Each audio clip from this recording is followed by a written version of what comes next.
ఓం శ్రీ మహాగణాధిపతయే నమః. ఓం శ్రీ మహాసరస్వత్యై నమః.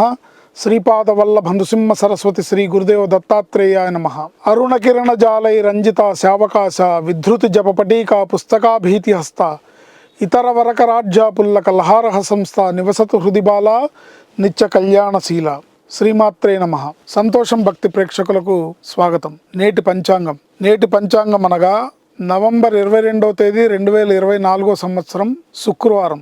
స్వస్తి శ్రీ చాంద్రమాన క్రోధినామ సంవత్సర దక్షిణాయనం శరదృతువు కార్తీక మాసం కృష్ణపక్షం తిథి సప్తమి.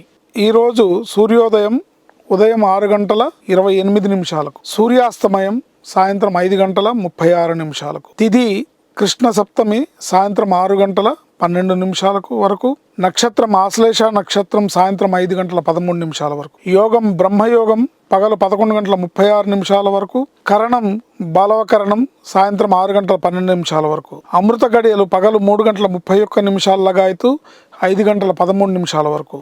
దుర్ముహూర్తం పగలు 8 గంటల 42 నిమిషాల లగాయతు 9 గంటల 26 నిమిషాల వరకు. మరలా దుర్ముహూర్తం పగలు 12 గంటల 24 నిమిషాల లగాయతు 1 గంట 9 నిమిషాల వరకు. వర్జం ఉదయం 7 గంటల వరకు. తిరిగి మళ్ళీ వర్జం రాత్రి తెల్లవారుజామున 6 గంటల 21 నిమిషాల లగాయతు సూర్యోదయం వరకు. ఈరోజు విశేషం ఏంటంటే ధనురాయన ప్రయుక్త షడశీతి పుణ్యకాలం సావిత్రి కల్పాది ప్రదోష అని ఇచ్చారు. ఈరోజు శుక్రవారం సప్తమి తిథి రావటం, ఆశ్లేష నక్షత్రంతో కూడుకొని ఉండటం వల్ల సుబ్రహ్మణ్యేశ్వర స్వామి ఆరాధన, అమ్మవారి ఆరాధన, పరమేశ్వరుడు ఆరాధన, శ్రీ మహాలక్ష్మి ఆరాధన ఈరోజు విశేషమైన ఫలితాలను ఇస్తుంది.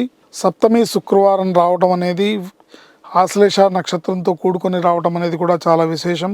ఈరోజు ఓం ఐం హ్రీం శ్రీం శ్రీమాత్రే నమః, ఓం ఐం హ్రీం శ్రీం శ్రీమాత్రే నమః ఈ మంత్రంతోని అమ్మవారిని కుంకుమార్చన చేసుకున్నా, లేదా శ్రీం శ్రీయే నమః అనే మంత్రంతో లక్ష్మీదేవికి కుంకుమార్చన చేసినా, లేదా బిల్వదళాలతో అర్చన చేసినా, లేదా కమలం పూలతో అర్చన చేసినా కూడా విశేషమైన ధనప్రాప్తిని కలిగిస్తుంది.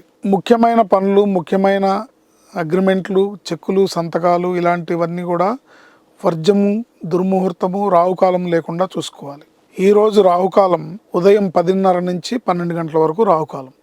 ఈ సమయంలో ముఖ్యమైన కార్యక్రమాలు చేయకుండా, ముఖ్యమైన అగ్రిమెంట్లు, మీటింగ్స్ చేయకుండా ఉంటే మంచిది. అమృత గడియల్లో చేయడం అనేది చాలా విశేషమైన ఫలితాలను ఇస్తుంది. ఈరోజు ఆశ్లేష నక్షత్రం అవడం వలన సుబ్రహ్మణ్యేశ్వర స్వామి కూడా పూజ చేయడం అనేది ఆనవాయితీ. సర్పానికి, పుట్టకి, వల్మీకానికి పూజ చేయడం కూడా విశేషమైన ఫలితాలను ఇస్తుంది. ఈరోజు శ్రాద్ధ తిథి సప్తమి. శ్రీమాత్రే నమః. శుభం లాభం జయం.